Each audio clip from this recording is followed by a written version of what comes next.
Hello students, last લેક્ચરમાં આપણે ઘન પદાર્થમાં જોવા મળતી ક્ષતિઓની વાત કરી. કેટલા પ્રકારની ક્ષતિ હોય છે? તત્વયોગમિતીય, બિન તત્વયોગમિતીય, ધાતુ વધારો ક્ષતિ, ધાતુ ઉણપ ક્ષતિ, અશુદ્ધિ ક્ષતિ. હવે આ લેક્ચરમાં આપણે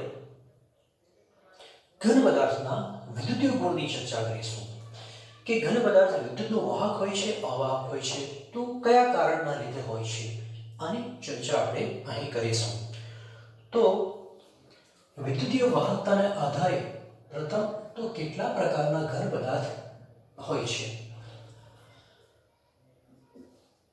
તો વિદ્યુતીય વાહકતાના આધારે ત્રણ પ્રકારના ઘન પદાર્થ વર્ગીકૃત થાય છે. એટલે કે ઘન પદાર્થને ત્રણ પ્રકારમાં વર્ગીકૃત કરવામાં આવે છે. એક છે જેનું સારું વિદ્યુતનું વહન થતું હશે તેને આપણે વાહક પદાર્થ કહીશું. થોડું મધ્યમ થતું હશે તેને આપણે અર્ધવાહક એમ કહીશું. અને જેમાં લગભગ નહિવત થતું હશે તેને આપણે અવાહક કહીશું. એટલે કે વાહક પ્રકારનો ઘન, અર્ધવાહક પ્રકારનો ઘન અને અવાહક પ્રકારનો ઘન. હવે આ ત્રણને કઈ રીતે અલગ કરેલા છે? તો વાહકતાના આધારે સ્વાભાવિક છે, જેની વાહકતા વધારે હશે તે વાહક, જેની વાહકતા લગભગ નહિવત હશે તે અવાહક અને મધ્યમ હશે તો એને અર્ધવાહક કહેશું. તો આમની વાહકતાની રેન્જ શું છે, હદ શું છે, ક્યાં સુધી વાહક, ક્યાં સુધી અર્ધવાહક અને ક્યાં સુધી અવાહક? તો જો વાહકતા 10⁴ થી 10⁷ સુધી હોય, 10⁴ થી 10⁷ સુધી વાહકતા હોય, એકમ છે ઓહમ ઇન્વર્સ, સેન્ટીમીટર ઇન્વર્સ. આ ઓહમ ઇન્વર્સને જ સિમેન્સ કહેવામાં આવે એટલે આનો બીજો એકમ ઓહમ સેન્ટીમીટર ઇન્વર્સ પણ થાય. તો આની વચમાં જો વાહકતા હોય તો તેને વાહક પ્રકારનો ઘન કહેવાય. 10⁻23 ઓહમ ઇન્વર્સ સેન્ટીમીટર ઇન્વર્સ હોય તો તેને શું કહેશું? અવાહક. અને જો 10⁻6 થી 10⁴ ઓહમ સેન્ટીમીટર ઇન્વર્સ હશે તો તેને અર્ધવાહક કહેશું. વાહકમાં કોનો સમાવેશ થાય છે? તો બધી જ ધાતુ, પછી મિશ્ર ધાતુ, ગ્રેફાઇટ જેવા પદાર્થોનો સમાવેશ થાય છે. જ્યારે અવાહકમાં રબર, પ્લાસ્ટિક, કાચ, સિરેમિક જેવા પદાર્થોનો, ઘન પદાર્થોનો સમાવેશ થાય છે. જ્યારે અહીં સિલિકોન, જર્મેનિયમ જેવી અર્ધધાતુઓનો સમાવેશ થાય છે. હવે આ જે બી ઘન પદાર્થો છે જે વિદ્યુતનું વહન કરે છે તે કોના લીધે હોય છે? એટલે કયા કણો છે કે જે વિદ્યુતના વહન માટે જવાબદાર હોય છે? તો ઘન હોય, દ્રાવણ હોય કે અર્ધવાહક હોય, ઘન, દ્રાવણ કે અર્ધવાહક માટે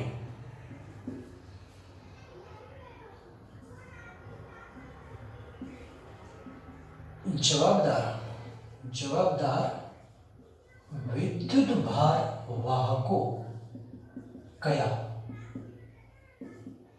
વિદ્યુતનું વહન કરવા માટે જરૂરી કણોને કહેવાય વિદ્યુત ભાર વાહકો. તો ઘનમાં વિદ્યુતનું વહન કોણ કરે, દ્રાવણમાં કોણ કરે અને અર્ધવાહકમાં કોણ કરે એ જાણવું જરૂરી બને છે. તો ઘરમાં વિદ્યુતનું વહન બધાને જ ખબર છે, મુક્ત ઇલેક્ટ્રોનના લીધે હોય છે. બોલો, દ્રાવણમાં વિદ્યુતનું વહન કોના લીધે હોય છે? દ્રાવણમાં વિદ્યુતનું વહન આયનો વડે થાય છે. દ્રાવણમાં વિદ્યુતનું વહન કોના દ્વારા થાય છે? આયનો દ્વારા થાય છે. તે ધન આયન હોઈ શકે, ઋણ આયન. હવે અર્ધવાહકમાં વિદ્યુતનું વહન કોના દ્વારા થાય છે? આ ખૂબ અગત્યનું છે. તો અર્ધવાહકોમાં વિદ્યુતનું વહન એક તો મુક્ત ઇલેક્ટ્રોન વડે થાય અને બીજું છે ધન વીજભારિત હોલ. આ હોલની સંકલ્પના તમે ફિઝિક્સમાં ખૂબ ડિટેલમાં શીખશો. આપણે થોડું આના પછીના ટોપિકમાં જોશું. તો આ જે છે મુક્ત ઇલેક્ટ્રોન, આયનો અને મુક્ત ઇલેક્ટ્રોન વત્તા ધન વીજભાર, એને જ કહેવામાં આવે વિદ્યુત ભાર વાહકો કે જે વિદ્યુતના વહન માટે જવાબદાર કણો છે. હવે ઘન પદાર્થમાં વિદ્યુતનું વહન સમજવા માટે એક સિદ્ધાંત છે. એ સિદ્ધાંતને કહેવામાં આવે પટ સિદ્ધાંત અથવા તો બેન્ડ થિયરી. એને જરા સમજીએ. પટ સિદ્ધાંત અથવા તો એને જ કહેશું આપણે બેન્ડ થિયરી. આ થિયરી અનુસાર કઈ રીતે પદાર્થ વિદ્યુતનું વાહક બને અને કઈ રીતે પદાર્થ વિદ્યુતનું અવાહક બને તેની સમજૂતી લેશું. ચલો જરા જુઓ, ધ્યાનથી જુઓ. આ એક લિથિયમનો અણુ છે જેમાં લિથિયમના 2 પરમાણુ હોય છે. લિથિયમની સંયોજકતા કક્ષક 2s1 હોય છે. એનો મતલબ કે એમાં એક ઇલેક્ટ્રોન મુક્ત અયુગ્મિત હોય છે. હવે તમે આણ્વીય કક્ષકવાદ શીખીને આવ્યા. 11th માં આણ્વીય કક્ષકવાદ શીખીને આવ્યા. એવું હતું કે પરમાણુની પરમાણ્વીય કક્ષકો ભેગી મળીને આણ્વીય કક્ષકની રચના કરે, જેમાંથી એક ઓછી ઉર્જાવાળી હોય તેને બંધકારક આણ્વીય કક્ષક કહેવાય અને જેની ઉર્જા વધારે હોય તેને બંધ પ્રતિકારક આણ્વીય કક્ષક કહેવાય. આપણે સિગ્મા અને સિગ્મા સ્ટાર વડે એને દર્શાવતા હતા. તો અહીં જરા જુઓ, આ લિથિયમની આ પરમાણ્વીય કક્ષક છે. આ પરમાણ્વીય કક્ષકો ભેગી મળશે, 2 લિથિયમ 2 પરમાણ્વીય કક્ષક, 2 પરમાણ્વીય કક્ષક ભેગી મળીને 2 આણ્વીય કક્ષક બનાવે. તો એક આણ્વીય કક્ષક બનશે આ અને બીજી આણ્વીય કક્ષક બનશે આ. ફરી પાછા આ શું છે? આ છે પરમાણ્વીય કક્ષક અને જે બની એ શું છે? આણ્વીય કક્ષક, જેમાંથી તમને ખબર છે કે આ નીચેવાળી હોય છે બંધકારક આણ્વીય કક્ષક અને ઉપરવાળી હોય છે બંધ પ્રતિકારક આણ્વીય કક્ષક. આ બંનેની વચ્ચે એક ગેપ છે, એટલે કે ઊર્જાનો તફાવત છે. એને શક્તિ ગેપ અથવા તો ઊર્જા ગેપ કહે છે. તો લિથિયમના 2 અણુમાં રહેલી 2 પરમાણ્વીય કક્ષક ભેગી મળીને 2 શું બનાવે છે? આણ્વીય કક્ષકની રચના કરે છે. હવે સવાલ એ છે કે જો લિથિયમના 4 અણુ હોય તો એમાં 4 પરમાણ્વીય કક્ષક હશે. તો 4 પરમાણ્વીય કક્ષક ભેગી મળીને કેટલી આણ્વીય કક્ષક બનાવે? તો 4 પરમાણ્વીય કક્ષક ભેગી મળીને 4 આણ્વીય કક્ષક બનાવે. 4 આણ્વીય કક્ષકને શું કરે છે? રચના કરે છે. જેમાંથી 2 આ નીચેની 2 ફરી પાછા કેવી હશે? બંધકારક અને ઉપરની 2 કેવી હશે? બંધ પ્રતિકારક પ્રકારની આણ્વીય કક્ષક હોય છે. જ્યારે તમે ધ્યાનથી જુઓ શું ફરક પડ્યો કે જેમ પરમાણુની સંખ્યા વધી એટલે કે પરમાણ્વીય કક્ષકની સંખ્યા વધી તેમ આણ્વીય કક્ષક તો વધે જ છે, પરંતુ આણ્વીય કક્ષક વચ્ચે આ ગેપ છે એ ગેપ એટલે કે આ શક્તિનો ગેપ ઓછો થતો જાય છે. જો આપણે લિથિયમના 8 પરમાણુ લેશું, Li8, તો પછી આવી કેટલી કક્ષકો બનશે? 1 2 3 4 5 6 7 અને 8 ની રચના થશે. જેટલી પરમાણુ એટલી પરમાણ્વીય કક્ષક અને જેટલી પરમાણ્વીય કક્ષક ભેગી થશે એટલી જ આણ્વીય કક્ષક બનશે. જેમાંથી જે આ અડધી હશે એ કેવી હોવાની? બંધકારક. અને ઉપરની અડધી કેવી હોવાની? બંધ પ્રતિકારક. તો હવે લિથિયમના લિથિયમના n પરમાણુ લઈ લઈએ. n પરમાણુ તો n કક્ષક, તો n આણ્વીય કક્ષકો. હવે એ કેવી રીતે હશે? તો આ રીતે 1 2 3 4 5 આમ કરતા કરતા કરતા n જે સંખ્યામાં શું બનશે? કક્ષકો બનશે, આણ્વીય કક્ષકો. જેમ આણ્વીય કક્ષકોની સંખ્યા વધે તેમ શક્તિ ગેપ શું થતો જશે? ઓછો. એટલે અહીં પણ શક્તિ ગેપ ઓછો થશે. આમાંથી અડધી જે હશે, અડધી પૂરે કયા પ્રકારની હોવાની? બંધકારક. અને અડધી જેવી હશે તે કઈ હોવાની? બંધ પ્રતિકારક. હવે ધ્યાનથી જોજો કે પટ સિદ્ધાંત એટલે કે બેન્ડ થિયરી. બેન્ડ થિયરી એમ કહે છે કે આ જે બંધ પ્રકારની છે, આ જે બંધ પ્રકારની આણ્વીય કક્ષકો છે, આ બંધ પ્રકારની આણ્વીય કક્ષકો, એ બંધ પ્રકારની આણ્વીય કક્ષકો ભેગી મળીને એક પટ બનાવે. એ પટને કહેવામાં આવે સંયોજકતા પટ. તો આ આણ્વીય કક્ષક ભેગી મળીને જે પટ બનાવે એને શું કહેશું? સંયોજકતા પટ. અને ઉપરની જે બંધ પ્રતિકારક આણ્વીય કક્ષકો છે એ ભેગી મળીને એક બીજો પટ બનાવે જેને કહેવામાં આવે વાહકતા પટ. ખૂબ અગત્યનું છે. બંધકારક આણ્વીય કક્ષક ભેગી મળીને કયો પટ છે? સંયોજકતા પટ. અને બંધ પ્રતિકારક આણ્વીય કક્ષકો ભેગી મળીને કયો પટ છે? વાહકતા પટ. તો પટ સિદ્ધાંત અનુસાર દરેક ઘરમાં બે પટો હોય છે. એક સંયોજકતા પટ કે જેની શક્તિ ઓછી હોય છે અને બીજો વાહકતા પટ કે જેની શક્તિ વધારે હોય છે. ઇલેક્ટ્રોન ક્યાં ગોઠવાયેલા હોય? ઇલેક્ટ્રોન સંયોજકતા પટમાં હોય છે. અને પટ સિદ્ધાંત એમ કહે છે કે જો આ ઇલેક્ટ્રોન સંયોજકતા પટમાંથી વાહકતા પટમાં જઈ શકે તો જ તે વિદ્યુતનું વહન કરી શકે. તો હવે આ પટ સિદ્ધાંત અનુસાર આપણે ધાતુ, અર્ધધાતુ અને અધાતુમાં વિદ્યુત વહન થશે કે નહીં તે સમજીએ.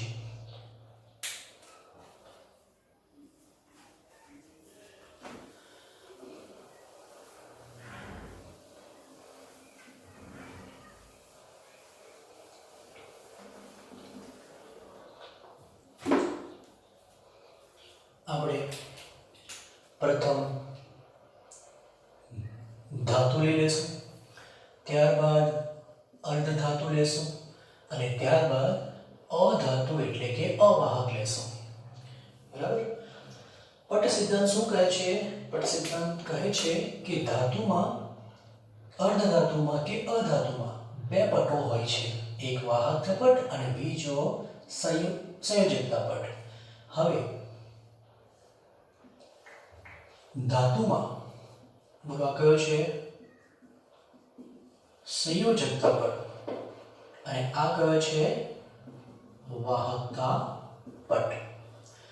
ધાતુમાં સંયોજકતા પટ અને વાહકતા પટ ખૂબ નજીક હોય છે. અહીં શક્તિ ગેપ, અહીં જે ગેપ હોય છે એ શક્તિ ગેપ નહિવત હોય છે. જરા અર્ધ ધાતુની વાત કરીશું તો અર્ધ ધાતુમાં આ વાહકતા પટ અને આ થઈ ગયો સંયોજકતા પટ. આ જે તફાવત છે એને આપણે શું કહેતા છે? શક્તિ ગેપ. જ્યારે અર્ધ ધાતુમાં આ ગેપ ખૂબ મોટો હોય છે. અર્ધ ધાતુમાં શક્તિ ગેપ એટલે કે ઊર્જાનો તફાવત ખૂબ મોટો હોય છે. તો ઇલેક્ટ્રોન જે અહીં રહેલા હોય છે, ધાતુમાં શક્તિનો તફાવત નહિવત હોવાથી ઇલેક્ટ્રોન ઓરડાના તાપમાને કે એના કરતાં નીચાના તાપમાને પણ એટલી ઊર્જા મેળવી શકે કે ઇલેક્ટ્રોન સરળતાથી આ પટ કુદાવીને ક્યાં જઈ શકે? વાહકતા પટમાં જઈ શકે. એનો મતલબ એ થયો કે ધાતુમાં ઇલેક્ટ્રોન સરળતાથી વાહકતા પટ, સંયોજકતા પટમાંથી વાહકતા પટમાં જાય છે, માટે ધાતુ વિદ્યુતના વાહક બને છે. અધાતુની વાત કરીએ તો અધાતુમાં આ શક્તિનો તફાવત એટલો બધો વધારે છે કે આ ઇલેક્ટ્રોન ગમે એટલી ઊર્જા આપો, એને ગમે એટલી ઉષ્મા ઊર્જા આપો, પ્રકાશ ઉર્જા આપો. આ ઇલેક્ટ્રોન કદાપી સંયુક્તતા પટમાંથી વાહકતા પટમાં જઈ શકવાના નથી, માટે અધાતુ વિદ્યુતના કદાપી વહન કરશે નહીં, માટે કેવા હશે? અવાહક. હવે સવાલ આવે છે કે અર્ધધાતુમાં શું છે? તો અર્ધધાતુમાં પ્રથમ આપણે થોડું લખી લઈએ કે ધાતુમાં શક્તિ ગેપ કેવો છે? નહિવત છે. જ્યારે અધાતુમાં શક્તિ ગેપ વધુ છે. શક્તિ ગેપ નહિવત છે, માટે ઇલેક્ટ્રોન સંયોજકતા પટમાંથી વાહકતા પટમાં જઈ શકે. આમ ઇલેક્ટ્રોન સંયોજકતા પટમાંથી વાહકતા પટમાં સરળતાથી વહન પામે છે. માટે ધાતુ તેથી તેઓ કેવા છે? સુવાહક છે. ઘન અવસ્થામાં પણ અને વિગલિત અવસ્થામાં પણ. તેથી તેઓ ઘન તેમજ વિગલિત અવસ્થામાં વિદ્યુતના સુવાહક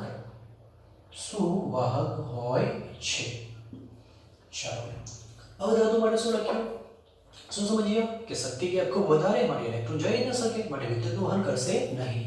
આમ ઇલેક્ટ્રોન સંયોજકતા પટમાંથી બોલો ક્યાં ન જઈ શકે? વાહકતા પટમાં જઈ શકે નહીં, માટે અધાતુ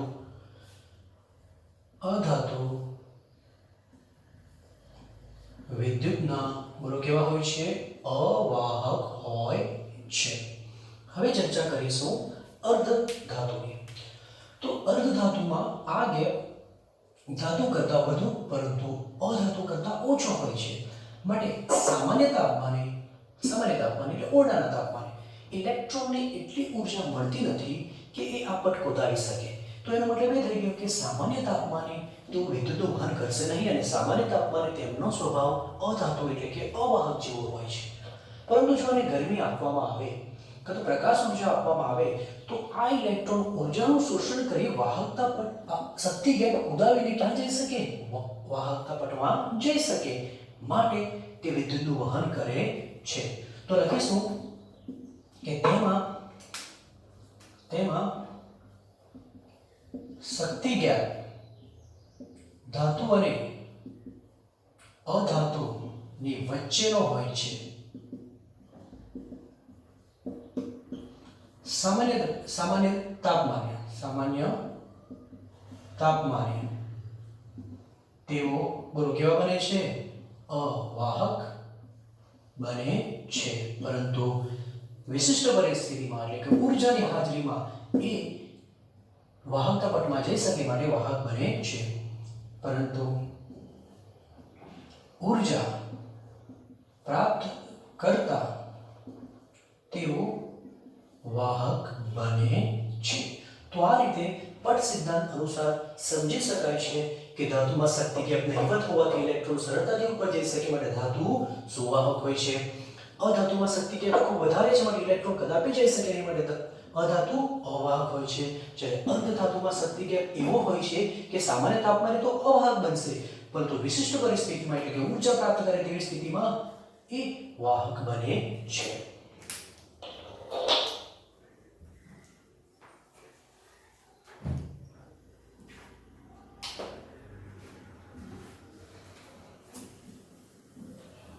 હવે આપણે અર્ધધાતુમાં ડોપિંગ સમજીએ. અર્ધધાતુમાં ડોપિંગની ચર્ચા કરીશું.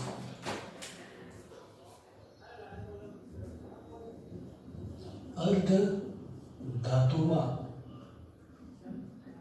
ડોપિંગ ખૂબ અગત્યનો મુદ્દો છે. પ્રથમ તો અર્ધધાતુમાં વિદ્યુતનું વહન કેવું હોય છે? તો સામાન્ય પરિસ્થિતિમાં એટલે કે શુદ્ધ અર્ધવાહકો વિદ્યુતના ખૂબ જ નહિવત વહન કરે છે. તો લખીશું પ્રથમ કે શુદ્ધ અર્ધધાતુઓ, તે પછી સિલિકોન, જર્મેનિયમ હોઈ શકે, માં વિદ્યુતનું વહન અથવા તો વિદ્યુતની વાહકતા, વિદ્યુતની વાહકતા ખૂબ ઓછી હોય છે. વિદ્યુતની વાહકતા ખૂબ જ ઓછી હોય છે. તો પછી ડોપિંગ શું છે? તો આપણે વાહકતા વધારવાની છે. એની વ્યવહારિક ઉપયોગ કરવા માટે જરૂરી છે કે એ સામાન્ય પરિસ્થિતિમાં વિદ્યુતના વાહક બને. તમે કહેશો સર ગરમી આપીને તો વિદ્યુતનો વાહક બનાવી શકાય, પણ શું દરેક વ્યવહારિક ઉપયોગમાં ગરમી આપવી જરૂરી બને છે? શક્ય છે દરેક વ્યવહારિક ઉપયોગમાં આપણે એને ગરમી આપતા જ રહીએ? ના, એ શક્ય નથી. માટે આપણે એને ઓરડાના તાપમાને પણ વિદ્યુતનું વધુ વહન કરે તેવી સ્થિતિમાં લાવવું પડે. અને આ પરિસ્થિતિ ત્યારે લાવી શકાય કે જ્યારે એમાં યોગ્ય પ્રકારની અશુદ્ધિ ઉમેરવામાં આવે. આ અશુદ્ધિ ઉમેરી એની વાહકતા વધારવાની ક્રિયાને જ કહેવામાં આવે ડોપિંગ. તો એમ લખીશું કે વિદ્યુતના વાહકતા ખૂબ ઓછી હોય છે, તેથી તેમાં યોગ્ય અશુદ્ધિ યોગ્ય પ્રમાણમાં ઉમેરી તેની વાહકતા વધારવાની ઘટનાને, પ્રક્રિયાને બોલો શું કહેવામાં આવે? ડોપિંગ કહે છે. તો ડોપિંગની વ્યાખ્યા છે કે વાહકતા વધારવાની ઘટના છે, એને ડોપિંગ કહેવામાં આવે. અને આ વાહકતા વધારવા માટેમાં શું ઉમેરવામાં આવે? અશુદ્ધિ. ચાલો આની ચર્ચા કરીએ તે પહેલા આપણે એ જોઈએ કે શુદ્ધ સિલિકોનમાં કેવી રીતે વિદ્યુતનું વહન થોડું ઘણું પણ શક્ય છે. તો સમજો કે આ સિલિકોન છે અને તમને ખબર છે કે સિલિકોનની સંયુક્તતા 4 છે, એટલે કે વાયતન કક્ષામાં 4 ઇલેક્ટ્રોન છે. તો આ સિલિકોનના 4 ઇલેક્ટ્રોન છે. સિલિકોન 4 ઇલેક્ટ્રોન પોતાના છે, તેથી પોતાના જ જેવા બીજા સિલિકોન સાથે, અને તે પણ 4 સિલિકોનના પરમાણુ સાથે સહસંયોજક બંધ બનાવે. આ સિલિકોન પોતાના જેવા 4 બીજા સાથે શું બનાવે? સહસંયોજક બંધ બનાવીને આ રીતે રચના પામે છે. આ રીતે બરાબર. દરેક સિલિકોન 4 બનાવે છે. આ જે રચના છે કે જેમાં એક પણ બંધ તૂટ્યો નથી, મુક્ત ઇલેક્ટ્રોન નથી, આવી રચના આદર્શ પરિસ્થિતિ કહેવાય. અને આદર્શ પરિસ્થિતિ માત્ર ને માત્ર 0 કેલ્વિન તાપમાને 0 કેલ્વિન તાપમાને શક્ય છે. પરંતુ ખબર છે તમને 0 કેલ્વિન તાપમાન લાવવું મુશ્કેલ છે. માટે સામાન્ય તાપમાને શું થાય? સામાન્ય તાપમાને આમાં રહેલા કોઈક બંધમાં ભંગાણ પડે, એટલે કે બંધ તૂટે. જરા જુઓ, આ એક બંધ છે, તાપમાનને લીધે આ બંધ તૂટે. બંધ તૂટે એટલે એમાંનો ઇલેક્ટ્રોન બહાર નીકળી આવે. તો આ ઇલેક્ટ્રોન બહાર નીકળી આવ્યો. હવે બંધ તૂટી નથી જતો, બસ ઇલેક્ટ્રોન બહાર નીકળી આવે. આ ઇલેક્ટ્રોન હવે બંધમાં નથી, માટે આ ઇલેક્ટ્રોન શું બને છે? મુક્ત બને છે, એટલે કે મુક્ત ઇલેક્ટ્રોન કહેવામાં આવે. અને આ જે સ્થાન છે કે જે સ્થાનેથી ઇલેક્ટ્રોન બહાર નીકળી આવ્યો, એ સ્થાન ઇલેક્ટ્રોનિક ઉણપ ધરાવે. એ સ્થાન કેવું છે? ઇલેક્ટ્રોનિક ઉણપ ધરાવે છે. અને આ ઉણપ ધરાવવાના લીધે એ બીજા ઇલેક્ટ્રોનને આકર્ષી શકે. પણ સમજવાનું એ છે કે કદાપી મુક્ત ઇલેક્ટ્રોનને આકર્ષતો નથી, એ બંધિત ઇલેક્ટ્રોનને જ આકર્ષવાની ક્ષમતા ધરાવે છે. ફરી પાછા આ જે છે જેને આપણે હોલ કહેશું, એને હોલ કહેવામાં આવે. આ હોલ ફક્ત ને ફક્ત બંધિત ઇલેક્ટ્રોનને જ આકર્ષી શકે. ચાલો, ઇલેક્ટ્રોનને આકર્ષતો હોવાથી હવે સમજી ગયા કે હોલ કેવો વીજભાર ધરાવતો હશે? ધન વીજભાર ધરાવતો હશે. જ્યારે ઇલેક્ટ્રોન કેવો વીજભાર ધરાવે? ઋણ વીજભાર. તો આ રીતે હવે જો તમે આની આજુબાજુ એક ધન અને એક ઋણ વીજભારવાળો વિદ્યુત ક્ષેત્ર લગાવો તો ઇલેક્ટ્રોનની ગતિ કઈ તરફ હશે? મુક્ત ઇલેક્ટ્રોનની ગતિ કઈ તરફ થવાની? ધન તરફ. જ્યારે હોલ જે ધન વીજભારિત છે એની ગતિ કઈ તરફ થશે? ઋણ તરફ થશે. અને આ રીતે એ થોડા પ્રમાણમાં વિદ્યુતનું વહન કરે છે. પરંતુ આ વિદ્યુતનું વહન તો ખૂબ ઓછું હોય છે, વ્યવહારિક ઉપયોગ કરી શકતા નથી. માટે આપણે કોની જરૂર પડે છે? અશુદ્ધિની જરૂર પડે છે. તો બે પ્રકારની અશુદ્ધિ હોય છે. બે પ્રકારની અશુદ્ધિ હોય છે. અશુદ્ધિ બે પ્રકારની છે.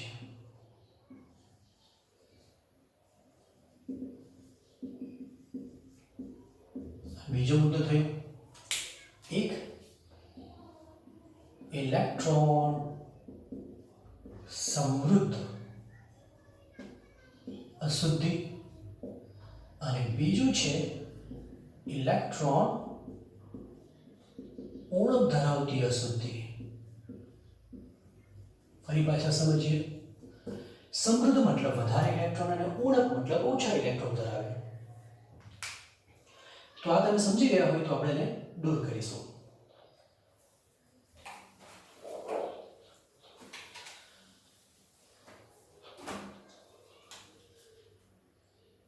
પ્રથમ આપણે n પ્રકારનો અર્ધવાહક જોઈશું. n પ્રકારનો અર્ધવાહક કઈ રીતે બને તે, કયા પ્રકારની અશુદ્ધિ ઉમેરવાથી n પ્રકારનો અર્ધવાહક બને છે.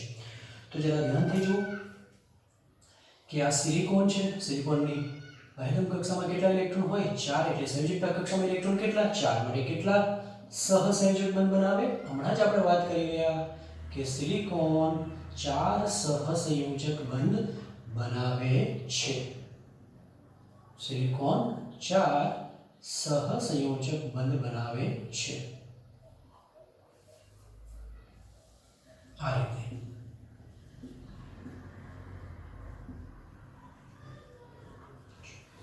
હવે જો આ રચનામાં મારે n પ્રકારનો અર્ધવાહક બનાવવો હોય તો મારે અશુદ્ધિ ઉમેરવી પડે.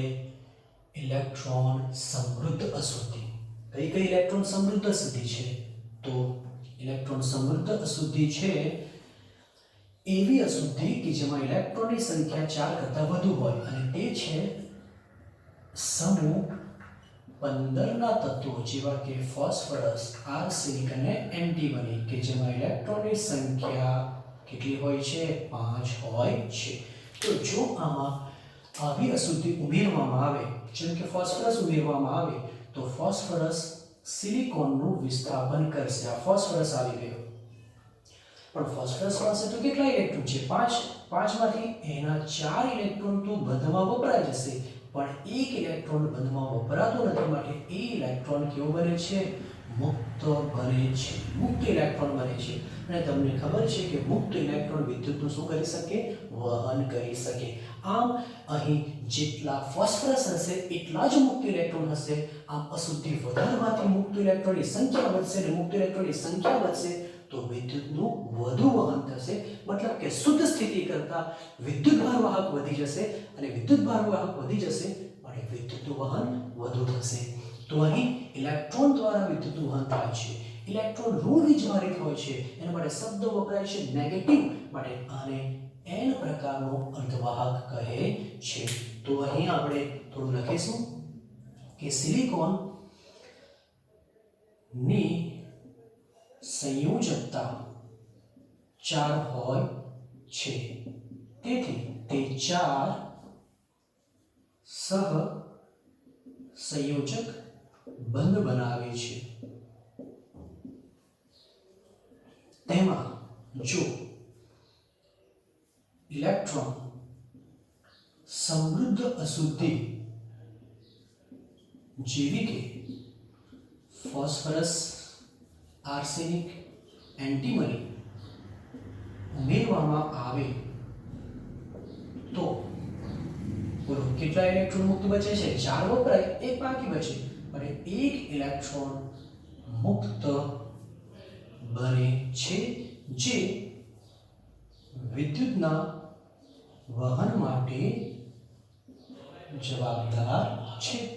અહીં વિદ્યુતનું વહન ઇલેક્ટ્રોન દ્વારા થાય છે. ઇલેક્ટ્રોન માટે નેગેટિવ ચાર્જ શબ્દ વપરાય છે, માટે એને n પ્રકારના ઇલેક્ટ્રોન નો વીજભાર બોલો કેવો હોય છે? નેગેટિવ હોય છે. તેથી આ પ્રકારના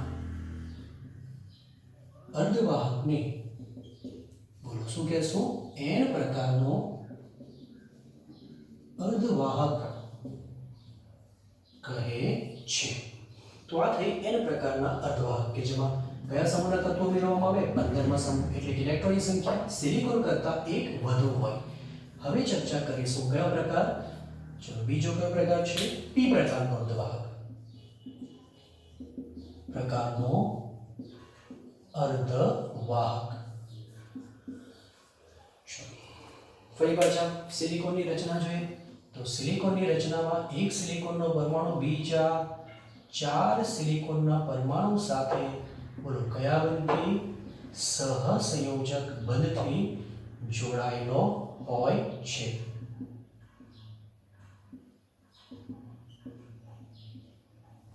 આ રીતે બરાબર. હવે આ રચનામાં આપણે પી પ્રકારનો એટલે કે સમૂહ ધ્યાનથી જુઓ ઇલેક્ટ્રોન ઉણપ એટલે કે સમૂહ 13 ના તત્વ એલ્યુમિનિયમ, ગેલિયમ અને ઇન્ડિયમ કે જેમાં ઇલેક્ટ્રોનની સંખ્યા 3 જ હોય છે. તો તમે જોઈ શકો છો કે જો એલ્યુમિનિયમ ઉમેરવામાં આવે તો એલ્યુમિનિયમ એક સિલિકોનનું વિસ્થાપન કરશે. આ એલ્યુમિનિયમ સિલિકોનનું વિસ્થાપન કરશે. 3 ઇલેક્ટ્રોન છે માટે 3 તો સહસંયોજક બંધમાં વપરાઈ જશે પણ એક સ્થાન ખાલી બચશે અને આ સ્થાનને આપણે શું કહેતા છે બોલો? આ સ્થાનને આપણે હોલ કહેતા છે. એનો મતલબ કે અહીં કોની રચના થાય છે? હોલ. હોલ કયો વીજભારિત હોય છે? હોલ પોઝિટિવલી ચાર્જ હોય છે અને પોઝિટિવ ચાર્જ માટે p શબ્દ વપરાય માટે આ પ્રકારનો અર્ધવાહક શું બનશે? p પ્રકારનો અર્ધવાહક બને છે. તો લખીશું કે સિલિકોનની સંયોજકતા 4 હોય છે. જો શુદ્ધ સિલિકોનમાં ઇલેક્ટ્રોન ઉણપ ધરાવતી અશુદ્ધિ જેવી કે એલ્યુમિનિયમ, ગેલિયમ અને ઇન્ડિયમ ઉમેરવામાં આવે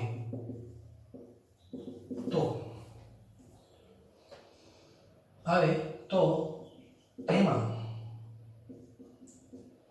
તેમના 3 ઇલેક્ટ્રોન 3 સહસંયોજક બંધ બનાવે પરંતુ ચોથા બંધમાં કોની રચના થાય છે? હોલની રચના થાય છે જે વિદ્યુતના વહન માટે જવાબદાર